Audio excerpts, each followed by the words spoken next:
મુનિશ્રી લલ્લુજી. બે જ લીટીનો પત્ર છે. એમાં કૃપાલદેવે કહ્યું, નિમિત્તવાસી આ જીવ છે. નિમિત્તવાસી આ જીવ છે એવું એક સામાન્ય વચન છે.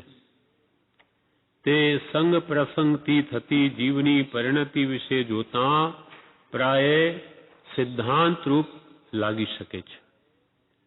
બસ બે જ લીટીનો પત્ર છે.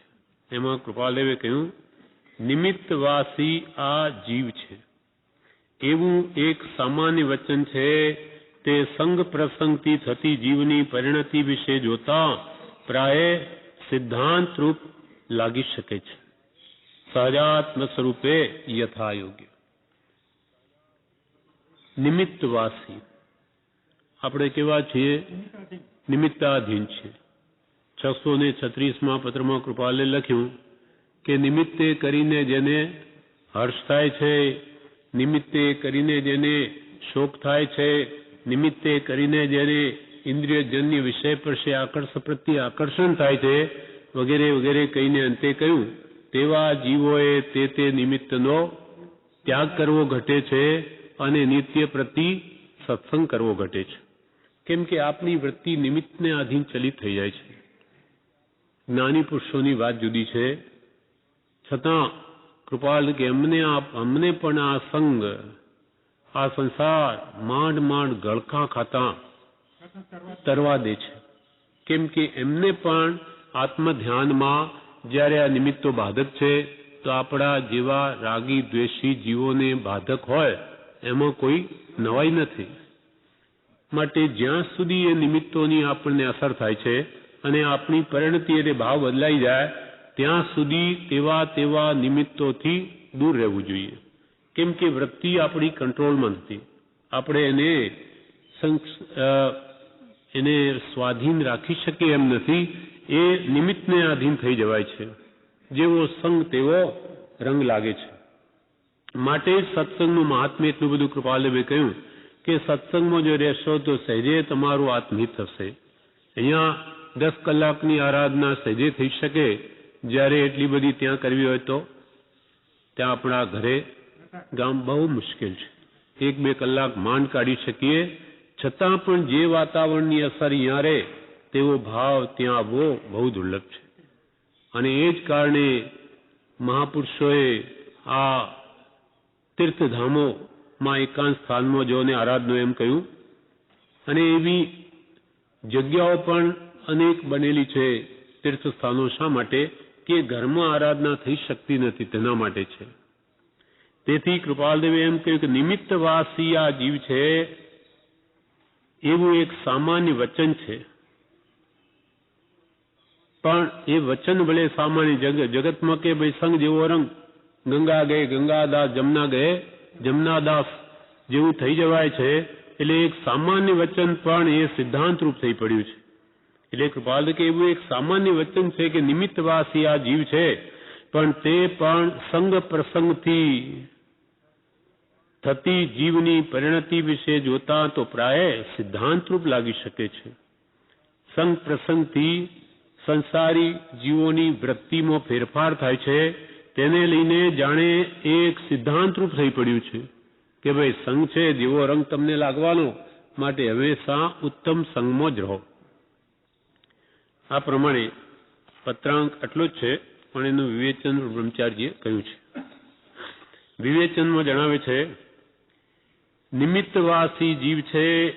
સામાન્યપણે જીવ નિમિત્ત મળે તેવો થઈ જાય છે. મુનિઓની વાત જુદી છે, પણ સામાન્ય જીવોની અપેક્ષાએ તો એ એક સિદ્ધાંત જેવી વાત છે. મુનિઓ તો ગમે તે સ્થાને બજારમાં પણ ધ્યાન કરી શકે.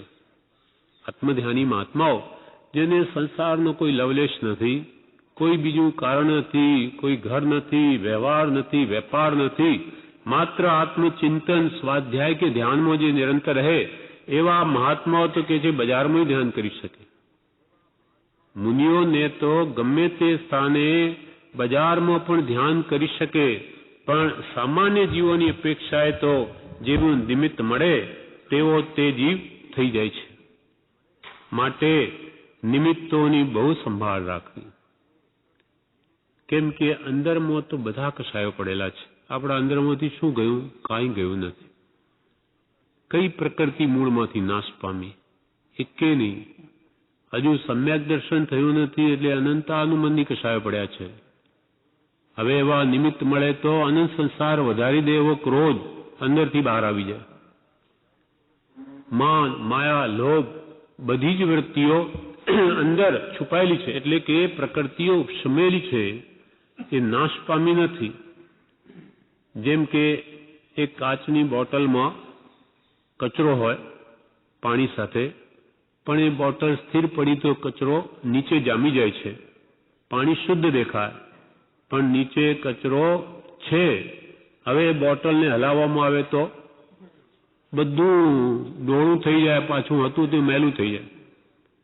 કેમ કે અંદર એ કચરો પડેલો છે. તેમ આપણે કશાયના ભાવો, વિષયોના ભાવો બધા જ અંદર છે. ફરી નિમિત્ત મળે કે બધા હતા તેવા ને તેવા. એટલે જ્ઞાનીઓ કે અંદર જ્યાં સુધી એ કશાયનું નિર્મૂળપણું નહીં થાય ત્યાં સુધી હંમેશા જાગૃતિ રાખો. જાગૃતિ રાખો એટલે સારા નિમિત્તમાં રહો તો તમને સારા વિચારો આવશે, અને ખરાબ નિમિત્તમાં રહો તો ખરાબ વિચારો આવશે. કેમ કે અંદર પડેલા છે. મુનિઓને તો ગમે તે સ્થાને બજારમાં પણ ધ્યાન કરી શકે, પણ સામાન્ય જીવોની અપેક્ષાએ તો જેવું નિમિત્ત બને તેવો જીવ થઈ જાય છે. માટે નિમિત્તોની બહુ સંભાળ રાખવી. માટે નિમિત્તોની બહુ સંભાળ રાખવી.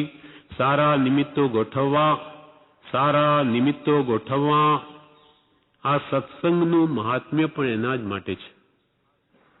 કૃપાલદેવે પાને પાને સત્સંગ કેમ ગાયો? કે આ જીવ જેવો સંગ જેવો બની જશે. હજુ અંદર અનાદિનો મોહ પડેલો છે, એટલે નિમિત્ત ન મળે ત્યાં સુધી સારું. કૃપાલદેવે તો ક્યાં સુધી મોક્ષમાળામાં કહ્યું કે નારી ન મળે ત્યાં સુધી બ્રહ્મચારી. એવા શબ્દો પણ વાપરવા પડ્યા કે એને નિમિત્ત ન મળે ત્યાં સુધી જ.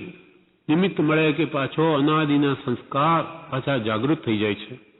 માટે સત્સંગ કરો, સત્સંગ કરો વારંવાર કહ્યું છે. કેમ કે એથી તમારા કશાય ભાવો સમાયેલા રહેશે, અને જેમ જેમ એનું તત્વ સમજાતું જશે એ મૂળમાંથી ક્ષય થયા કરશે. સંપૂર્ણ નાશ ન થાય ત્યાં સુધી એનો નિમિત્તોનો વિશ્વાસ કદી પણ કરવો નહીં. એટલે જ્ઞાની પુરુષોએ પર સ્ત્રી સંગ તો છોડાવ્યો, પણ અંતમાં એવું કહ્યું વિશેષમાં કે એકાંતમાં માતા સાથે પણ રહેવું નહીં. હા, મહાનીતિમાં. કેમ એટલું બધું કહે છે? કે જીવની વૃત્તિના કાંઈ ઠેકાણા નથી. સારા નિમિત્તો ગોઠવવા. લોકોમાં કહેવાય છે કે નિમિત્તાધીન થઈ જવાય છે, એ વાત સાચી છે. જ્યાં સુધી સારા નિમિત્તે સારા અને ખોટા નિમિત્તે ખોટા ભાવ થાય છે ત્યાં સુધી સારા નિમિત્ત રાખવા. પોતાનું જીવન તપાસે તો સાચું લાગે કે નિમિત્ત મળે તેવો થઈ જાય છે. આપણને દરેકને અનુભવ છે કે આપણા ભાવ આશ્રમો કેવા રહે, અને આપણે ઘરે જઈએ ત્યાં ભાવો, સંસારિક બધું વાતાવરણ હોય ત્યાં કેવા ભાવો રહે, આપણને બધાને અનુભવ છે. એટલે અહીંયા એમ કહ્યું કે પોતાનું જીવન જો તપાસે, પોતાની વૃત્તિઓ તપાસે, તો એને પણ એ વાત સમજાઈ શકે છે કે નિમિત્ત મળે મારા કેવા ભાવ રહે છે. પોતાનું જીવન તપાસે તો સાચું લાગે કે નિમિત્ત મળે ત્યારે તે કેવો થઈ જાય છે. ઈશ્વર વિજયજીએ પણ કહ્યું છે કે વિવેચનમાં કહે છે,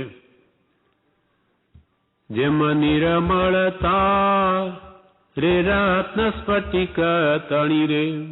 સ્તવનમાં કહ્યું, જેમ નિર્મળતા રે રત્ન સ્ફટિક તણી રે, તેમજ જીવ સ્વભાવ, તેમજ જીવ સ્વભાવ તેજી નવી રે ધર્મ પ્રકાશિયો, તેજી નવી રે ધર્મ પ્રકાશિયો, પ્રબળ કસાય ભાવ, પ્રબળ કસાય ભાવ, નેમિજીને સર નિજ કારજ કર્યું. જેમ નિર્મળ તારે રત્ન સ્ફટિક તણી તેમ જ જીવ સ્વભાવ. મૂળ સ્વરૂપે આપણો આત્મા જીવ એનો સ્વભાવ કેવો છે? શુદ્ધ બુદ્ધ ચૈતન્ય ઘન છે, સ્વયં જ્યોતિ સુખધામ છે, સ્ફટિક જેવો નિર્મળ છે મૂળ સ્વરૂપે. નિશ્ચય સ્ફટિક રત્ન ઘણા એને દક્ષિણમાં ઘણી મૂર્તિઓ છે ભગવાનની સ્ફટિક રત્નની, એકદમ દૂધ જેવું સફેદ હોય, કાંઈ પણ એમાં કાળાશ હોય નહીં એવું એ સ્ફટિક રત્ન હોય. પણ એના પાછળ જો ગુલાબ મૂકીએ, ગુલાબનું ફૂલ તો ગુલાબી દેખાય, પીળું મૂકો તો પીળું, કાળું તો મૂર્તિ કાળી દેખાય. એટલે જેવો સંગ એને થાય કે તે આખી મૂર્તિ તે રૂપ બની જાય છે. પણ અસલમાં એવી નથી. અસલમાં તો સ્ફટિક છે, શુદ્ધ છે, પણ નિમિત્ત એને પાછળ એવું મળ્યું કે તેવું દેખાવા લાગ્યું. તેમ જેમ નિર્મળ તારે રત્ન સ્ફટિકતણી તેમ જ જીવ સ્વભાવ. દરેક આપણા આત્મા પરમાત્મા જ છે નિશ્ચયને. અપ્પા સો પરમપ્પા, આત્મા જ પરમાત્મા છે. પણ એ પરમાત્મા સ્વરૂપ હજુ પ્રગટ્યું નથી. ત્યાં સુધી દેવકણજી માની બેઠા કે અમે પરમાત્મા ને તમે પરમાત્મા. યોગ વાસિષ્ઠ વાંચતા ત્યારે કૃપાલદેવે કહ્યું કે સૌ જીવોનું પરમાત્મા સ્વરૂપ છે એમાં કોઈ બે મત નથી, એ તો એમ જ છે. પણ જ્યાં સુધી એ પરમાત્મા સ્વરૂપ પ્રગટે નહીં ત્યાં સુધી જિજ્ઞાસુ રહેવું વધારે યોગી છે, કે મુમુક્ષુ રહેવું વધારે યોગી છે, કે જેથી તે વાસ્તવિક પરમાત્મા સ્વરૂપ પ્રગટે છે. પણ હું પરમાત્મા છે માની બેસે તો પછી પરમાત્મા સ્વરૂપ પ્રગટે નહીં. માની લીધું કે એને ગુણ પ્રગટવાના દ્વાર બંધ થઈ જાય છે. માટે કહ્યું કે આપણો જે મૂળ સ્વભાવ છે એ તો સહજ આત્મ સ્વરૂપ છે. પરમ ગુરુ જેવો, પંચ પરમેશ્વરી જેવો આપણો આત્મા આપણું શુદ્ધ બુદ્ધ ચૈતન્ય ઘન જ છે. પણ વર્તમાનની સ્થિતિ કેવી? તો કે મહામલિન. પરમાત્મા જેવો નિશ્ચય નક્કી વાત છે, એમાં બે મત નહીં, બે વાત નહીં. પણ તે પરમાત્મા સ્વરૂપ હમણાં ક્યાં છે? તો કે હમણાં તો હું અનંત દોષથી ભરેલો છું. હું તો દોષ અનંતનું ભાજન છું કરુણાલ. હે દયાળુ, હમણાં તો મારામાં અનંત દોષ ભરેલા છે. જે આપણને મંત્ર આપ્યો સજાત્મ સ્વરૂપ પરમ ગુરુ, એ આપણું મૂળ સ્ફટિક સ્વરૂપ બતાવે. પણ એ સ્વરૂપ પ્રગટાવવા માટે નીચે 3 પાઠ આપ્યા. એ 3 પાઠ શું બતાવે? આપણું વર્તમાન સ્વરૂપ બતાવે કે વર્તમાનમાં તારી કેવી પોઝિશન સ્થિતિ છે. તો કે 3 પાઠમાં જો હે પ્રભુ બોલ, એમાં તારા કેવા કેવા દોષો છે, મોટા દોષો 40 બતાવે તો જાણ અને એને દૂર કર, તો કોઈ દિવસ આનંદ દોષોને પાર આવશે. એમ વર્તમાન સ્થિતિને બતાવવા માટે હે પ્રભુની અનુપ્રેક્ષા આપી કે જેથી એ દોષો જોઈને કાઢે તો જ એનું પરમાત્મ સ્વરૂપ પ્રગટે. યમ નિયમ શા માટે આપ્યું? તો કે યમ એટલે આજીવન વ્રત, નિયમ એટલે અમુક સમય માટેના વ્રતો આદિ. યમ નિયમ સંયમ એટલે દીક્ષા, ચારિત્ર, એ પણ આપણા આત્મે લીધું. પણ કેવી રીતે લીધું? આપકીયો, સ્વચ્છંદે કર્યું. એવું કેટલી વાર કર્યું? તો કે અનંત વાર કર્યું. યમ નિયમ સંયમ આપકીયો, પુની ત્યાગ વૈરાગ અથાગ લ્યો. આ હવે તો ત્યાગ વૈરાગ આજે આપણામાં છે નહીં. એવો ત્યાગ વૈરાગ લીધો. કેટલી વાર? તો કે વહ સાધન બાર અનંત કયો. અનંત વાર જીન દીક્ષા, અનંત વાર આચાર્યપણું પ્રાપ્તિ, અનંત વાર વિદ્યાભ્યાસ. પણ એ બધું ક્યાં ગયું? તો કે આ જીવ એ સ્વચ્છંદે વર્ત્યો છે. હવે રોકે જીવ સ્વચ્છંદ તો પામે અવશ્ય મોક્ષ. પામ્યા એમ અનંત છે ભાખ્યું જીન નિર્દોષ. નિર્દોષ એવા જીનેશ્વર ભગવંતોએ આ વાત કહી કે તું હવે તારો સ્વચ્છંદ એટલે ડાપણ મૂકી દે. આ માર્ગનો તું સાવ અજાણ છે. આમાં તું કઈ તારી બુદ્ધિને આગળ વાપરમાં નાની કેમ કરે જા, તો પાર આવી જશે. નહીં તો જીવ નિજ છંદે ચાલી પરિશ્રમ કરે તો પણ પોતે પોતાથી જ્ઞાન પામે નહીં. જ્યારે જ્ઞાની પુરુષની આજ્ઞાનો આરાધક અંતર મુહૂર્તમાં પણ કેવળ જ્ઞાન પામે. સુકુમારનું દ્રષ્ટાંત પ્રત્યક્ષ છે કે જે નેમિનાથ ભગવાન પૂછે છે કે મને હવે એક ભાવ બી મને નહીં પાલે, પ્રભુ આ સંસારમાં હજુ કેટલું રહેવા પડશે? કેટલું? તો કે હજુ તો 1000 ભાવ લેવા પડે એટલા કર્મ છે તમારે. 1000 ભાવ? એક ભાવ પણ હું નહીં પાલવી શકે, મને નહીં રહી શકો આ સંસારમાં, કોઈ ઉપાય બતાવો.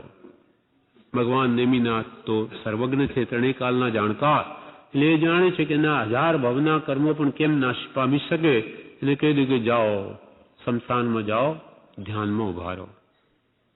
તેવી પ્રભુની આજ્ઞા શિરોધારી કરી જંગલમાં ઉભા રહ્યા. તો 2 ઘડીમાં જે 1000 ભવ કરવાના બાકી 2 ઘડીમાં કેવળ જ્ઞાન પ્રગટાવ્યું. ત્યાં સસરો આવે છે માથામાં પાળ બાંધી, તો કે અહો મારા ધન્ય ભાગ્ય કે મને મોક્ષની પાઘડી બંધાવી. એવો ભાવ ઉત્પન્ન કરી ત્યાં શ્રેણી માંડીને કેવળ જ્ઞાન પામ્યા. શાના બળે? નાની પુરુષની આજ્ઞાના બળે. એની આજ્ઞાએ 2 ઘડીમાં મોક્ષ, ને નહીં તો 1000 ભવ કરવા પડત. એટલે સ્વચ્છંદ મૂકીને જ્ઞાનીઓ કે છે કે તું જ્ઞાનીની આજ્ઞા હરાત. કેમ કે આણાએ ધમ્મો આણાએ તપવો. આજ્ઞાનું આરાધન એ જ ધર્મ છે, આજ્ઞાનું આરાધન એ જ તપ છે. પછી હે ભગવાન આપણને શા માટે આપ્યું? તો કે આ જીવ મનુષ્ય માત્ર ભૂલને પાત્ર, કોઈને કોઈ દોષ અનાદિ દોષમાં સેવ્યા જ કરે છે, અનંત દોષોમાંનો. તો પ્રતિક્રમણ જેમ સંપ્રદાયમાં આપણે કહ્યું સવારના રાયસી પ્રતિક્રમણ, સાંજે દેવસીય, 15 દિવસે પાક્ષિક, વરી ચોમાસિક, વરી સાંવત્સરિક. શા માટે? કે પાપથી પાછો હટવા. જે પાપ કરે તેનાથી પાછો હટ. પ્રતિ એટલે પાછું, ક્રમણ એટલે હટવું, પાપથી પાછું હટવું. પશ્ચાતાપ રોજનો રોજ કરીને કર્મને હલકા કરવા, એના માટે યોજના કરી. તેમ આપણને હે ભગવાન જે આપ્યું છે એ પ્રતિક્રમણ જેવું છે.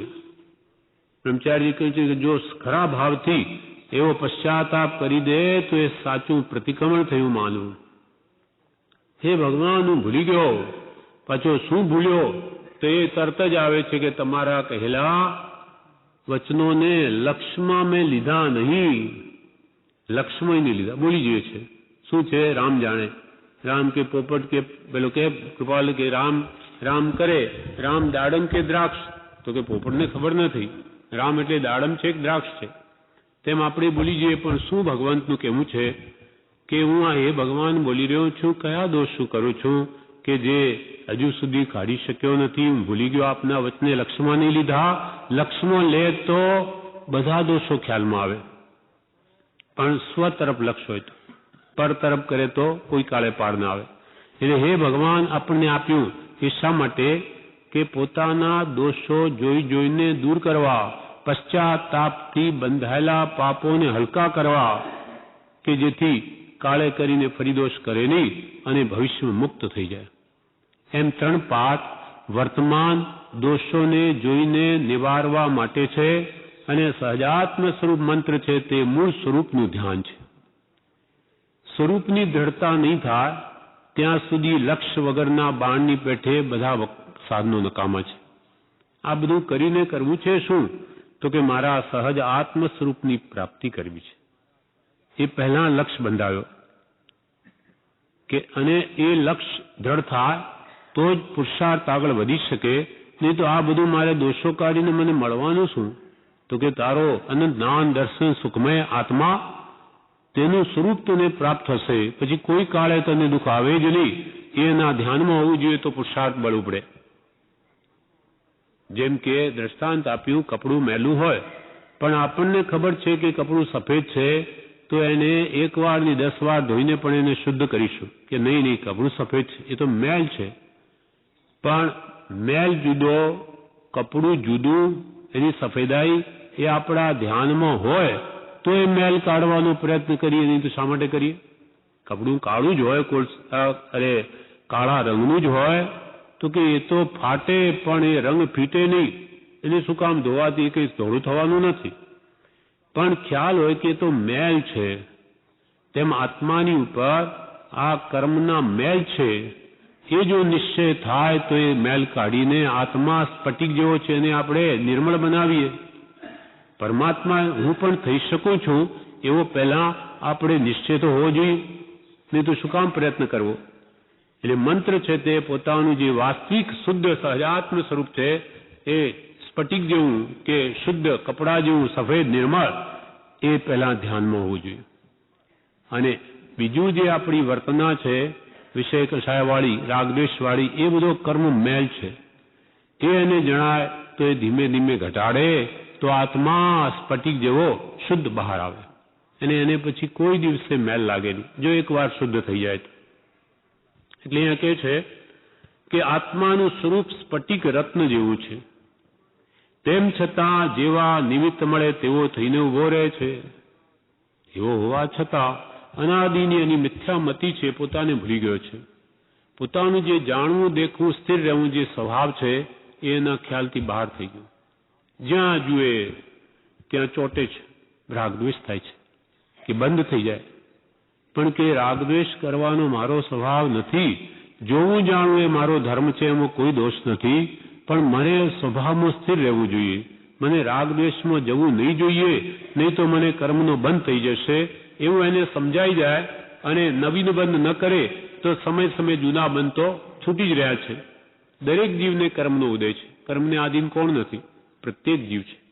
પણ નાનીને આપણામાં ફરક એટલો છે કે આપણે નવા બાંધીએ છીએ રાગદ્વેષ કરીને કર્મના ઉદયમાં, જ્યારે જ્ઞાનીઓ નવા બંધ કરતા જ નથી. પૂર્વનું દેણું પતાવે, નવીન દેણદારી કરે નહીં, એટલે કાળે કરીને એની બધી જ કર્મની દેણદારી પૂરી થઈ જાય છે. પૂરી થઈ આત્મા શુદ્ધ બુદ્ધ ચૈતન્ય ઘન સ્વયં જ્યોતિ સુખધામ એવો બહાર આવે છે, અને અનંત આત્મ જ્યોતિમાં એ સર્વકાલને માટે બિરાજમાન થઈ જાય છે.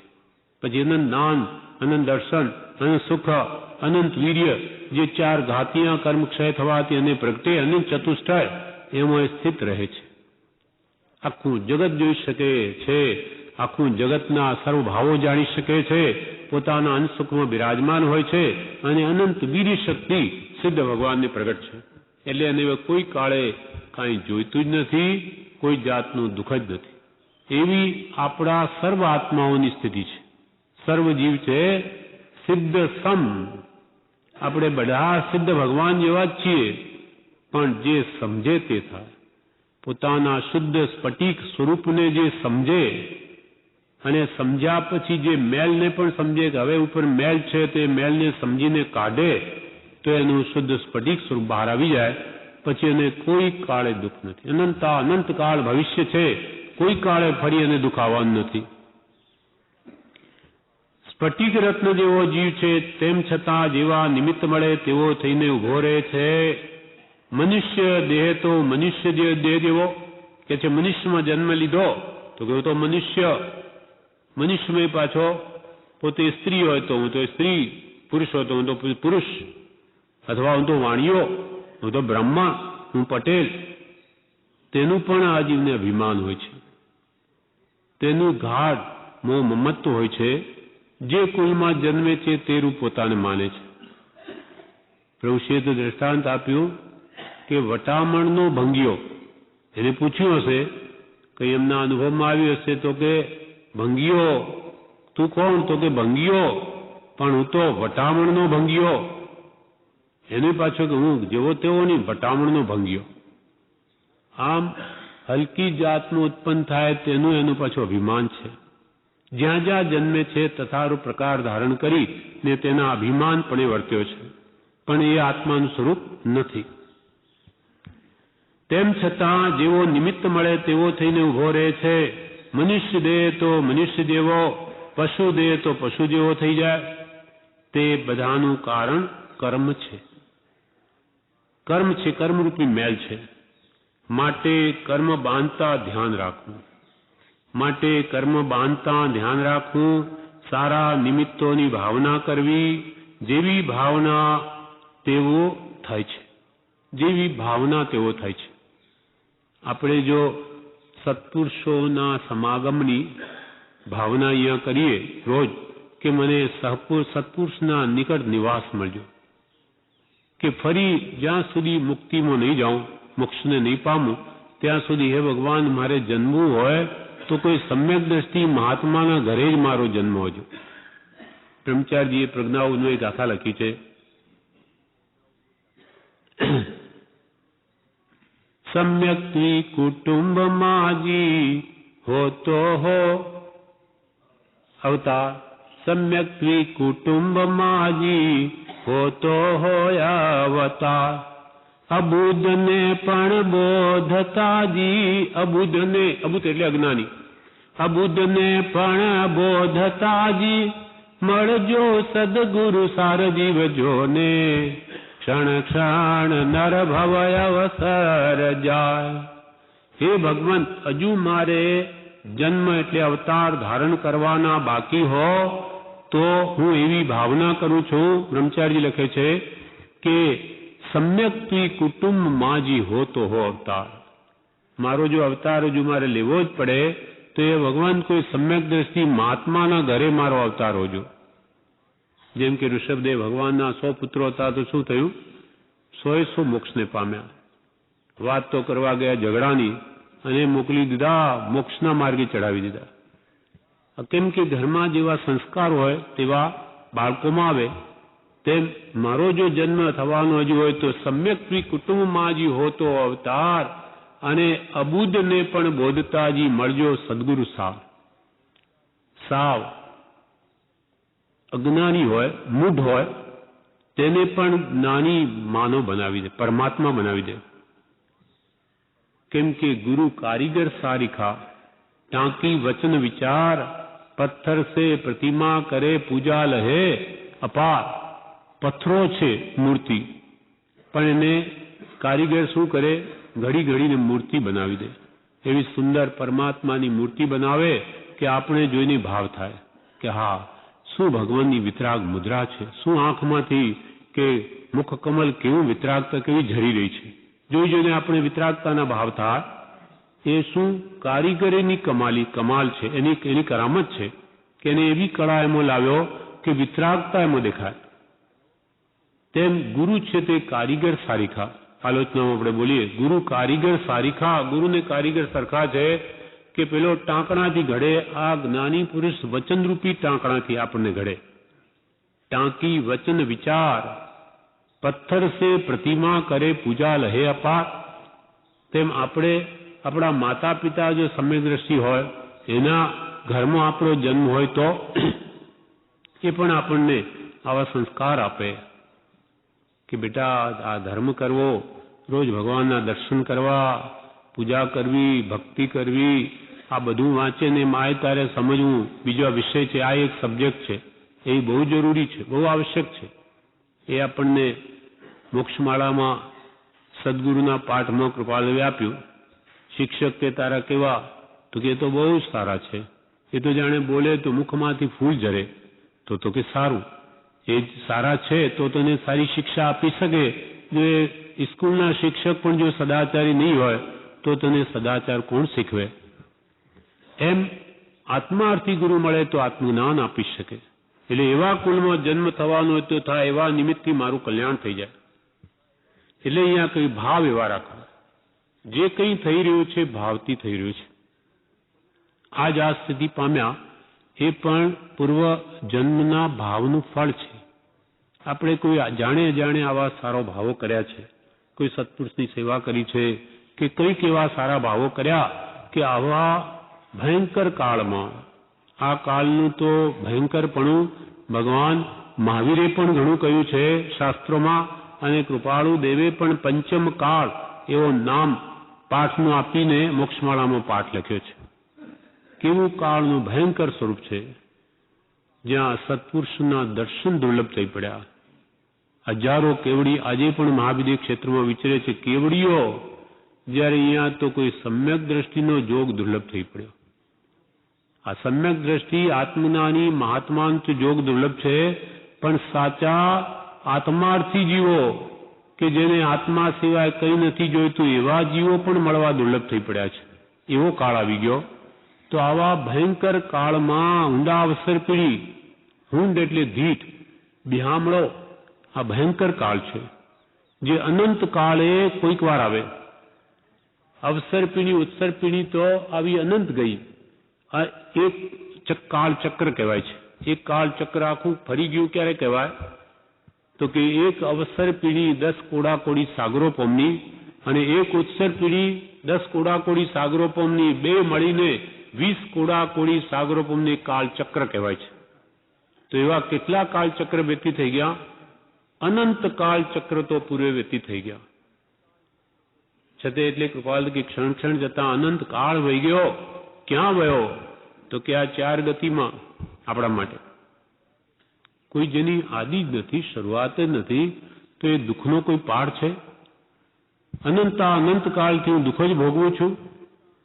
અહીંયા આપણને કંઈક શાતા વેદનીનો ઉદય છે મનુષ્યમાં, અને દેવલોકમાં પણ શાતા વેદની, તે પણ અંતરદાહ તો ત્યાં કે ઓછો નથી મિથ્યાત્વને લઈને. સમ્યક દ્રષ્ટિ સદા સુખી છે.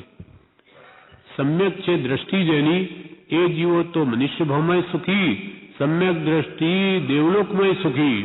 ત્યાં એટલી બધી સામગ્રી ઉપલબ્ધ હોવા છતાં એનો કોઈ એને મોહ નથી. એ તો ઈચ્છે કેટલો વહેલો મનુષ્ય ભાવ મળે અને મારું મુક્તિ મેળવી લઉં, સર્વ દુઃખથી મુક્ત થઈને મોહનો નાશ કરી. અને સમ્યક દ્રષ્ટિ તિર્યંજ ગતિમાં હોય છે ત્યાંય સુખી. સમ્યક દ્રષ્ટિ નરકમાં સુખી. શનિક મહારાજા, શ્રી કૃષ્ણ મહારાજા જેવા એ ત્યાં જ્ઞાતા દૃષ્ટાપણે જુએ છે, એટલે એ વેદની ભોગવે છે, પણ આ કર્મનું ફળ છે એ પોતાના સ્વરૂપને ભૂલતા નથી. એટલે કે છે ત્યાંય સુખી એમ કે છે. એ કેવી રીતે સુખી આપણને અનુભવમાં નથી, પણ જ્ઞાની પુરુષો કે છે કે સમ્યક દ્રષ્ટિ સદા સુખી, નરકમય સુખી. અને મિથ્યા છે દ્રષ્ટિ જેની, તે દેવલોકમાં દુઃખી. ઈચ્છાઓ તૃષ્ણાઓને લઈને સર્વત્ર દુઃખી છે. એટલે આ ભાવમાં આપણે શું કરવું છે? દ્રષ્ટિને સમ્યક કરી લેવી છે, સવળી કરી લેવી છે. એ કોના આધારે થાય? સત્પુરુષના આધારે. એના બોધના આધારે આપણી દ્રષ્ટિ નિર્મળ થઈ જાય.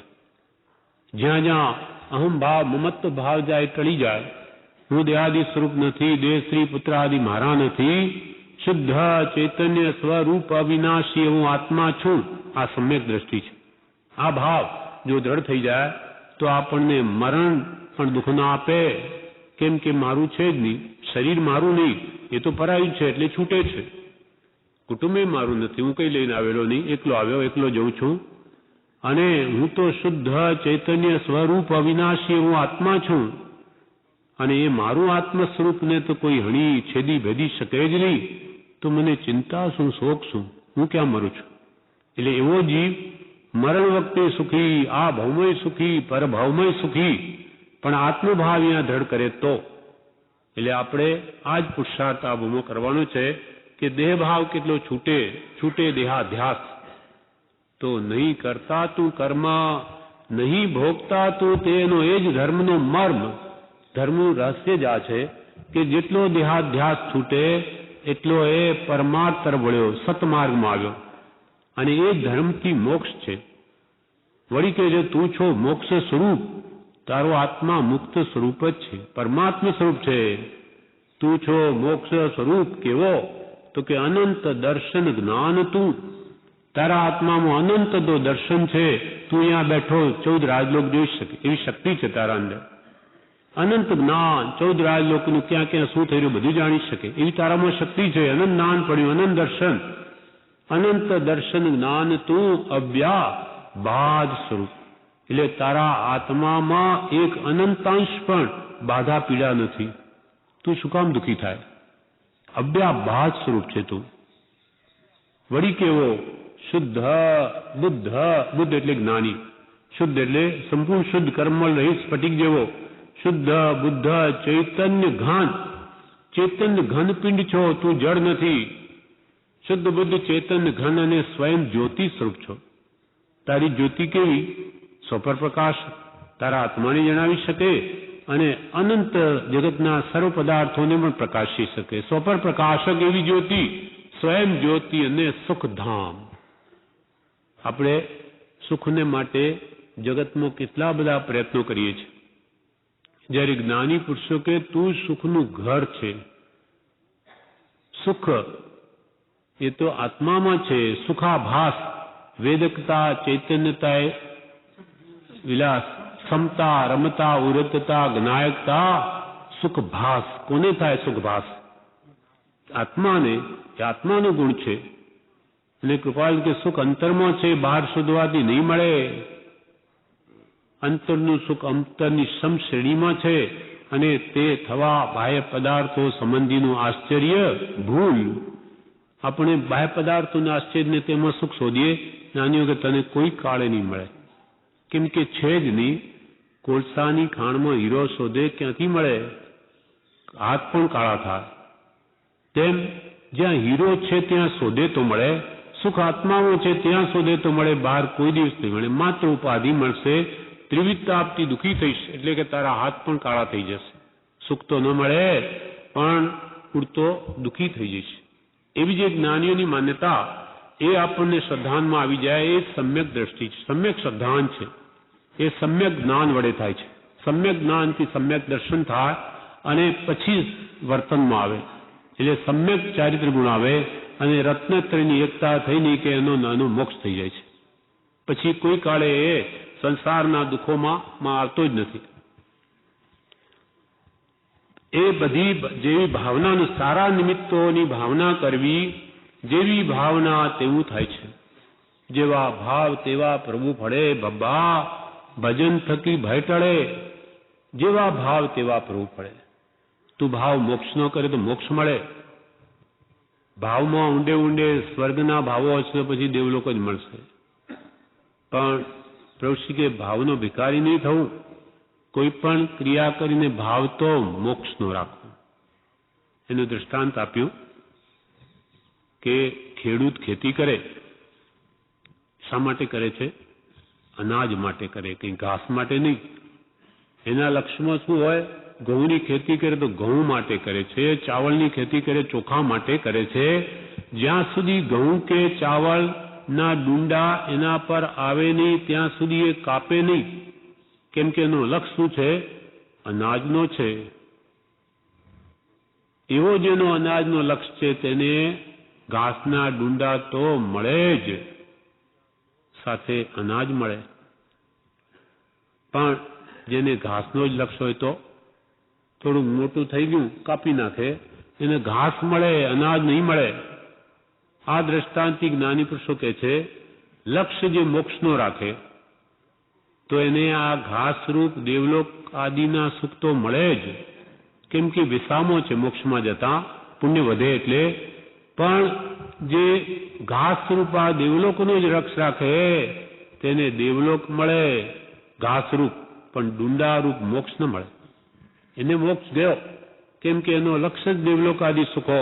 એટલે ઊંડે ઊંડે પણ દેવલોક આદિની ઈચ્છા રહેતી હોય તો એ કાઢી નાખવા જેવી છે.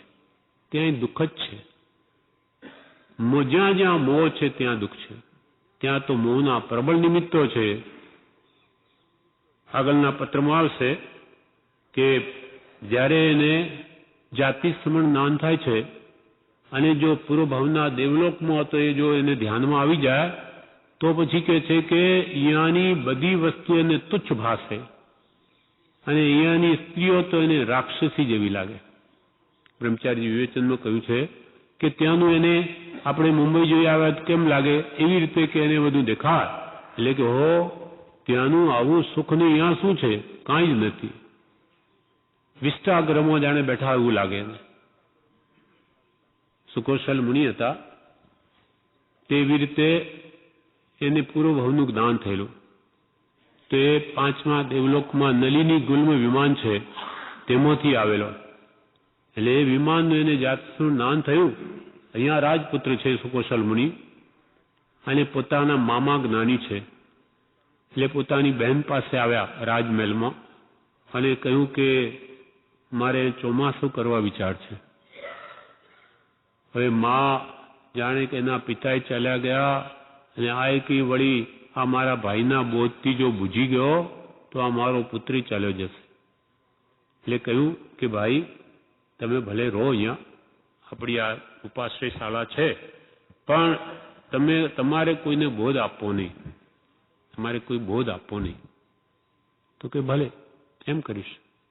એ જ્ઞાની છે, એને કામ કરવું છે. પોતાના પુત્રને જોયો કે સુકોશલ યોગી જીવ છે, એને મોક્ષ માર્ગે ચઢાવવો છે. એટલે પછી 4 મહિના પૂરા થયા. હવે સવારમાં વિહાર કરવો છે. એટલે સવારમાં ઉઠીને એ સ્વાધ્યાય કરવા લાગ્યા. નાની છે એટલે એવો સ્વાધ્યાય કરવા લાગ્યા કે નલિની ગુલ્મ વિમાન નો જે વર્ણન છે એમાં આવે ને એ વર્ણન કરવા માંડ્યા. એ પહેલા તો જોયું જ્ઞાનના બળે કે સુકોશલ જાગે છે કે નહીં, તો કે જાગે છે. એટલે એ જેવું જેવું એને વર્ણન કર્યું કે પેલો સાંભળે છે સૂતો સૂતો, એને વિચાર આવ્યા કરે કે હો આવું તો મેં ક્યાંય જોયું છે, આવું તો મેં ક્યાંય જોયું છે. એમ કરતા કરતા એને જાતિ જ્ઞાન થઈ ગયું. અને ઓહો, હું તો કે આ 5મા નલિની ગુલ્મ નામના વિમાનમાં હતો અને અહીંયા આવીને અહીંયા ક્યાં પડ્યો છું એમ, મારે તો ફરી ત્યાં જ જવું છે. એટલે એ હવે બધા પહેરા રાખેલા ઉતરી શકે નહીં, એટલે સાડીઓ કે જે કંઈ પણ કપડાં બાંધી, ચાદરો બધું બાંધીને મહેલમાંથી નીચે ઉતરી ગયો. બધે પહેરેદાર હોય, આવીને આવે છે ગુરુ પાસે અને ત્યાં કહે છે કે આપે આ નલિની ગુલમાનમાં આપ કેવી રીતે આપે જોયું છે કે આપને સપનું આવ્યું કે શું? તો કે નહીં, એ તો શાસ્ત્રોમાં જેવું વર્ણન છે અમે કરીએ છીએ. તો કે મને જાતિસ્મરણ જ્ઞાન થયું, હું તો ત્યાં જ હતો, ત્યાં ફરી જવાય પાછું? તો કે જવાય. દીક્ષા લે, આત્મકલ્યાણનું લક્ષ્ય રાખજે, તો ત્યાં જવું સહેલું છે સાવ. એટલે કે મને દીક્ષા આપો. તો એ માતાને પૂછીને કે નહીં, માતાને પૂછ્યા વગર જ એમના સાથે ચાલ્યો જાય છે, દીક્ષા લઈ લે છે. એ જાણે કે એનું કલ્યાણ છે આમાં, એમ કરીને એના આત્માનું કલ્યાણ કરી લીધું. એમ જાતિસ્મરણ જ્ઞાન વડે પણ પૂર્વનું બધું સ્મૃતિમાં આવે ને પોતાની અનંત રિદ્ધિ એ જો જુએ તો એને બધું અહીંયાનું તુચ્છ ભાસે. એટલે કહેવાનો મતલબ કે દેવલોકમાં પણ ક્યાંય સુખ નથી. ઈચ્છાઓને લઈને બધે જ દુઃખી છે પ્રાણી, એટલે કાંઈ ઈચ્છા રાખવા જેવી નથી. એટલે કૃપાલ કે જે માત્ર મોક્ષ અભિલાષ, એ ભગવાન હવે તો મને માત્ર મુક્ત કર, જન્મ જરા મરણથી કે આધિ વ્યાધિ ઉપાધિથી મારે કઈ દેવલોકે જોઈએ નહીં ને કઈ મનુષ્ય લોક જોઈએ નહીં, કોઈ જ નહીં જોઈએ, કાંઈ જ નહીં જોઈએ. મને મારા શુદ્ધ સહજ આત્મ સ્વરૂપમાં નિવાસ કરાવી દે, બસ બીજું કંઈ નહીં જોઈએ. એવો ભાવ રાખીએ તો એવો ફળ મળે. પણ એવો ભાવ પણ ક્યારે થાય કે કૃપાળદેવ જેવા દ્વારા જાણીએ કે મારો આત્મા આનંદ સુખરૂપ છે, બીજું બધું દુઃખરૂપ છે, તો એવી સારી ભાવના પણ કરીએ, નહીં તો કયા આધારે કરીએ?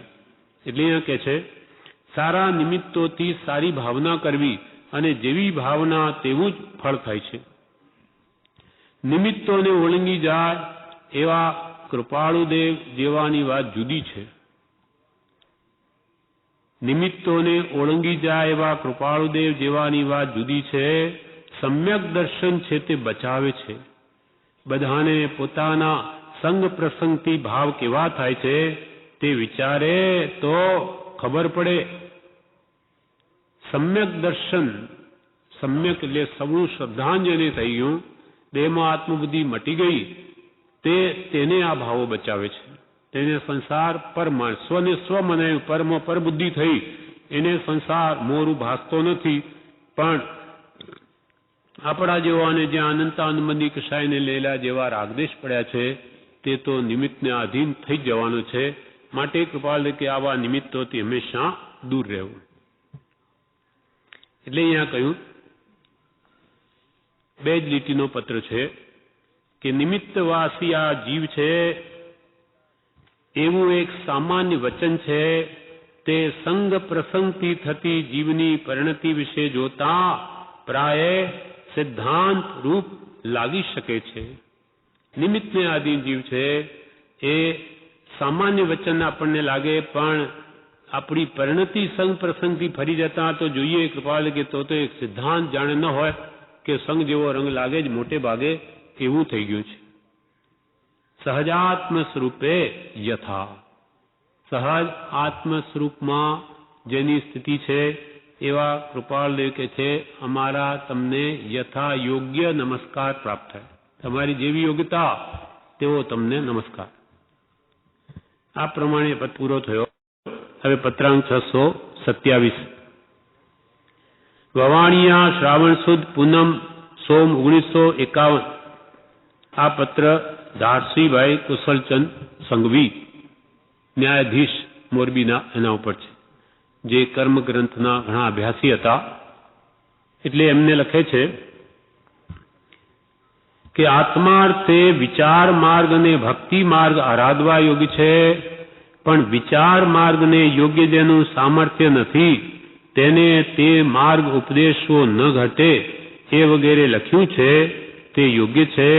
તો પણ તે વિશે કંઈ પણ લખવાનું ચિત્તમાં હાલ આવી શકતું નથી. શ્રી ડુંગરે કેવળ દર્શન સંબંધી જણાવેલી આશંકા લખી તે વાંચી છે. બીજા ઘણા પ્રકાર સમજાયા પછી તે પ્રકારની આશંકા સમાય છે અથવા તે પ્રકાર સમજવા યોગ્ય ઘણું કરીને થાય છે. એવી આશંકા હાલ સંક્ષેપ કરી અથવા ઉપશાંત કરી વિશેષ નિકટ એવા આત્માર્થનો વિચાર કરવો ઘટે છે. આટલો જ સંક્ષેપમાં પત્ર છે. એમાં કૃપાલદેવે ધારસીભાઈ ન્યાયાધીશને લખ્યું કે આત્માર્થે વિચાર માર્ગ અને ભક્તિ માર્ગ આરાધવા યોગ્ય છે. વિચાર માર્ગ એટલે જ્ઞાન માર્ગ. આમ માર્ગ ત્રણ પ્રકારના કૃપાલદેવે કહ્યા. વિચાર એટલે જ્ઞાન માર્ગ, ક્રિયા માર્ગ અને ભક્તિ માર્ગ. એટલે અહીંયા આત્માર્થે કંઈ પણ આરાધના કરવી તે પહેલામાં પહેલા આત્માર્થે આત્માને જ અર્થે એ પહેલા મેળવણ નાખવું. સંસાર અર્થે નહીં, આ લોકના સુખાર્થે ધર્મક્રિયા નહીં, દેવલોક માટે પણ નહીં, માત્ર મારા આત્માને જન્મ મરણથી છોડાવવા માટે જ એ પહેલા દ્રઢ નિશ્ચય હોવો જોઈએ. એટલે પ્રભુ શ્રી કે પ્રભુ જે કંઈ ધર્મક્રિયા કરો આમાં આટલું મેળવણ તો નાખજો જ કે જે કંઈ કરું તે મારા આત્માર્થે અને કોઈ પ્રયોજન અર્થે નહીં. એટલે પહેલી શરૂઆત કરી આત્માર્થે આત્માના કલ્યાણને અર્થે વિચાર માર્ગ અને ભક્તિ માર્ગ આરાધવા યોગ છે. વિચાર માર્ગ એટલે જ્ઞાન માર્ગ. જ્ઞાન માર્ગની શરૂઆત પણ વિચારથી જ થાય છે. પણ વિચાર માર્ગને યોગ્ય જેનું સામર્થ્ય નથી, જે વિચાર જ ન કરી શકે એટલી શક્તિ જેનામાં નહીં આવી હોય, પણ વિચાર માર્ગને યોગ્ય જેનું સામર્થ્ય નથી તેને તેવા જીવે તે માર્ગ તે જીવને તે માર્ગ ઉપદેશવો ન ઘટે એ વગેરે લખ્યું છે તે યોગ્ય છે. એટલે ધારસીભાઈ લખ્યું ભાઈ જેને આટલી બધી વિચાર શક્તિ નથી તો તેને ભક્તિ માર્ગ બતાવવો જોઈએ, નહીં તો પછી એ માત્ર તરંગો જ કરે, એને કંઈ પ્રાપ્તિ નહીં થાય. એમ તમે જે લખ્યું તે યોગ્ય છે તો પણ તે વિશે કંઈ પણ લખવાનું ચિત્તમાં હાલ આવી શકતું નથી. એ સંબંધી વિશેષ વિચારણા ચિત્તમાં હમણાં કંઈ થતી નથી, જેથી કંઈ લખતો નથી. આના બાબતમાં વિવેચનમાં બ્રહ્મચારીએ લખ્યું છે બે માર્ગ છે, એક જ્ઞાન માર્ગ અને બીજો ભક્તિ માર્ગ. જ્ઞાન માર્ગની શરૂઆત વિચારથી થાય છે. વિચારે કરી પોતાના દોષ કાઢી પોતાની મેળે પોતે વિચારી આત્મજ્ઞાન પામે છે. ભક્તિ માર્ગમાં જ્ઞાનીને આધારે ચાલવાનું હોય છે. જ્ઞાન માર્ગ અઘરો છે. જ્ઞાન માર્ગ અઘરો છે. જેણે પૂર્વે કંઈ આરાધન કર્યું હોય તેને વિચાર જાગે છે, નહીં તો તરંગે ચડી જાય. જ્ઞાન માર્ગ અઘરો છે. કૃપાલદેવે કહ્યું 693 પત્ર છે, જ્ઞાન માર્ગ દુરારાધ્ય છે, દુષ્કરતાથી આરાધવા યુગ છે. જ્ઞાન માર્ગ દુરારાધ્ય છે. પરમાવઘાટ દશા પામ્યા પહેલા તે માર્ગે પડવાના ઘણા સ્થાનક છે. સંદેહ, વિકલ્પ, સ્વચ્છંદતા, અતિ પરિણામીપણું એ આદિ કારણો વારંવાર જીવને તે માર્ગે પડવાના હેતુઓ થાય છે. જ્ઞાન માર્ગ દુરારાધ્ય છે. વચનામૃત પત્રાંક 628 વવાણિયા શ્રાવણ વદ છઠ રવિ 1951 સૌભાગભાઈ ઉપર આ પત્ર છે. અત્રે પર્યુષણ પૂરા થતા સુધી સ્થિતિ થવી સંભવે છે. વવાણિયામાં અત્રે પર્યુષણ પૂરા થતા સુધી સ્થિતિ થવી સંભવે છે.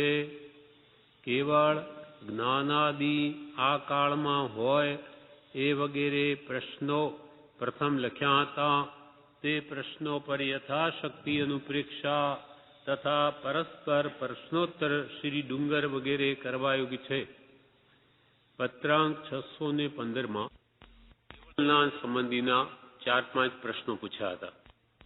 કૃપાલદેવ કહે છે કેવળ જ્ઞાનાદિ આ કાળમાં હોય કે નહીં, કેવળ જ્ઞાન આ કાળમાં થઈ શકે કે નહીં એ વગેરે પ્રશ્નો પૂછ્યા હતા, લખ્યા હતા, તે પ્રશ્નો પર યથાશક્તિ અનુપ્રેક્ષા એટલે વિચાર અને પરસ્પર પ્રશ્નોત્તર શ્રી ડુંગર વગેરે કરવા યોગી છે. ડુંગરસિંહભાઈને વધારે શંકા રહેતી હશે એટલે કે છે શ્રી ડુંગર વગેરે પરસ્પર એ કેવળ નાનાદિ સંબંધીના પ્રશ્નો કરવા યોગ્ય છે, ચર્ચા કરવા યોગ્ય છે, તો એ વાતની વધારે નિર્ણય થાય. હવે આગળ કે છે ગુણના સમુદાયથી જુદું એવું કંઈ ગુણીનું સ્વરૂપ હોવા યોગ્ય છે કે કેમ? ગુણના સમુદાયથી જુદું એવું કંઈ ગુણીનું સ્વરૂપ હોવા યોગ્ય છે કે કેમ? આ પ્રશ્ન પ્રત્યે જો તમ વગેરેથી બને તો વિચાર કરશો. શ્રી ડુંગરે તો જરૂર વિચાર કરવા યોગ્ય છે. ગુણના સમુદાયથી જુદું એવું કંઈ ગુણીનું સ્વરૂપ હોવા યોગ્ય છે કે કેમ? ગુણ અને ગુણી, જેમ કે આત્મા એ ગુણી છે, આત્મા એ ગુણી અને એના ગુણો શું? જ્ઞાન, દર્શન, ચારિત્ર આદિમાં બધું જ લઈ લો, અનંતા ગુણો છે. પછી ઉત્તમ, ક્ષમા, આર્દવ, માર્જવ, સત્ય, સો, સંયમ, તપ, ત્યાગ, આકિંચન, બ્રહ્મચર્ય કે જ્ઞાન, દર્શન, ચારિત્ર બધા જ આત્માના ગુણો છે. તો એ ગુણી અને ગુણ એક છે કે જુદા છે? ગુણના સમુદાયથી જુદું એવું કંઈ ગુણીનું સ્વરૂપ હોવા યોગ્ય છે કે કેમ? બધા ગુણોને જુદા મૂકીએ અને ગુણના ધારક એવા ગુણીને જુદો કરીએ તો ગુણોથી રહિત એવું ગુણીનું સ્વરૂપ શું હોઈ શકે? આત્માને જ્ઞાન, દર્શન આદિ ચારિત્ર ગુણોથી જુદો કરી દઈએ તો આત્માનું સ્વરૂપ કંઈ હોઈ શકે? એ પૂછે છે ગુણના સમુદાયથી જુદું એવું કંઈ ગુણીનું સ્વરૂપ હોવા યોગ્ય છે કે કેમ? આ પ્રશ્ન પ્રત્યે જો તમ વગેરેથી બને તો વિચાર કરશો. શ્રી ડુંગરે તો જરૂર વિચાર કરવા યોગ્ય છે કે ગુણ અને ગુણીનું સ્વરૂપ શું, અથવા ગુણ અને ગુણી જુદા રહી શકે? કંઈ ઉપાધિ યોગના વ્યવસાયથી તેમજ પ્રશ્નાદિ લખવા વગેરેની વૃત્તિ સંક્ષેપ થવાથી હાલ વિગતવાર પત્ર લખવામાં ઓછી પ્રવૃત્તિ થતી હશે તો પણ બને તો અત્ર સ્થિતિ છે ત્યાં સુધીમાં કંઈ વિશેષ પ્રશ્નોત્તર વગેરે યુક્ત પત્ર લખવાનું થાય તો કરશો. સૌભાગભાઈને લખે છે કે વ્યવસાય આદિથી કોઈ પ્રશ્ન લખવાની વૃત્તિ તમારી સંક્ષેપ થતી હોય, પણ અમે અહીંયા વવાણીયા છીએ, અહીંયા અમારી જ્યાં સુધી સ્થિતિ છે ત્યાં સુધી એવા કંઈક વિશેષ પ્રશ્નોત્તરયુક્ત પત્રો બને તો ભલે લખશો, કેમ કે નિવૃત્તિ છે, અમે તમને એનો જવાબ આપી શકીએ. આ શ્રાવણ વટ છઠનો પ્રશ્ન છે, પત્ર છે, અને અંતમાં દસ્તખત કર્યા સહજાત્મ ભાવનાએ યથા. સહજાત્મ ભાવના યથા એટલે સહજાત્મ સ્વરૂપની ભાવના જેના અંતરમાં છે એવા પરમ કૃપાળુ દેવ છે, એના યથા યોગ્ય. ગુણ અને ગુણી, આત્મા ગુણી અને જ્ઞાન દર્શનાદિના ગુણો. ગુણો ગુણી વગર કોઈ દિવસ એકલા રહી શકે જ નહીં, કેમ કે ગુણનો પિંડ, ગુણનો સમુદાય એ જ ગુણી છે. અનંત ગુણ જ્ઞાન દર્શનાદિ ભેગા કરીએ એ જ આત્મા. પણ જુદા શા માટે પાડ્યા? તો કે વસ્તુ સ્વરૂપને સમજાવવા. જેમ કે આત્માના પ્રદેશે પ્રદેશે અનંત ગુણો છે, પણ અનંત ગુણનો પિંડ આત્મા કેવી રીતે, તો જુદા પાડીને સમજાવવા માટે એના ભેદ પાડ્યા કે ભાઈ આ જ્ઞાન ગુણ આત્માનો, આ દર્શન ગુણ, તેથી આ બધા ગુણો કંઈ આત્માથી જુદા નથી. જેમ કે આ શરીરના અવયવ છે, આપણા હાથ છે, પગ છે, આંગળીઓ છે વગેરે, નાક, કાન, એ શરીરના અંગ છે, પણ શરીરથી કંઈ જુદા નથી. પણ સમજવા માટે એનો વિભાગ પાડવામાં આવે તેમ દરેકને આ બાબતનો વિચાર આવે કે ગુણનું સ્વરૂપ શું, ગુણીનું, અને એના કેવા ગુણ, એ જુદા છે કે એક છે, એ સમજાવવા માટે કૃપાલદેવે કહ્યું તમે વિચાર કરજો. ના આમાં શું છે, આગળનો પત્ર છે ને એમ જ ખુલાસો કરે, હા એમ જ ખુલાસો કરે 629માં. હવે એમને કહ્યું કે તમે પ્રશ્નો પૂછ્યા હશે એવા 5 પ્રશ્નોના જવાબ આપે છે. તેમાં પત્રાંક એ પૂરો થઈ ગયો અને વિવેચન નથી.